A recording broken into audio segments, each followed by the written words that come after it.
প্রায় ৫ বছর পর রুশ প্রেসিডেন্ট ভ্লাদিমির পুতিনের আমন্ত্রণে ২ দিনের রাষ্ট্রীয় সফরে রাশিয়ায় গেছেন ভারতের প্রধানমন্ত্রী নরেন্দ্র মোদি। সোমবার মস্কোর কাছে ভনুকুভো বিমানবন্দরে অবতরণ করে মোদিকে বহনকারী বিমান। বিমানবন্দরে মোদিকে স্বাগত জানান রাশিয়ার উপপ্রধানমন্ত্রী ডেনিস মান্টুরভ। সেখানে ভারতের প্রধানমন্ত্রীকে দেয়া হয় লাল গালিচা সংবর্ধনা ও গার্ড অফ অনার। পরে একই গাড়িতে মোদি ও মান্টুরভ পৌঁছান মস্কোর হোটেলে। সেখান থেকে পুতিনের সরকারি বাসভবনে যান ভারতের প্রধানমন্ত্রী। তাকে অভ্যর্থনা জানান রুশ প্রেসিডেন্ট। পরে দুই নেতা অংশ নেন নৈশভোজে। এ সময় তাদের মধ্যে বিভিন্ন বিষয়ে আলোচনা হয় বলে জানিয়েছে ভারতীয় ও রুশ গণমাধ্যম।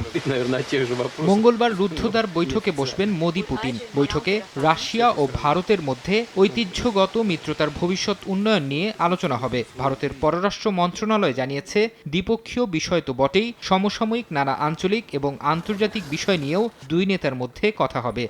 নগদের কাছে সব গ্রাহকই প্রিয়, তাই তো সারা দেশে ক্যাশ আউট চার্জ সবচেয়ে কম।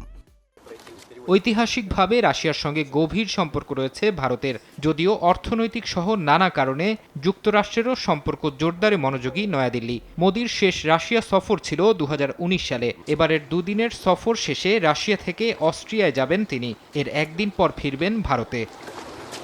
ফারহাদ চৌধুরী, সময় সংবাদ।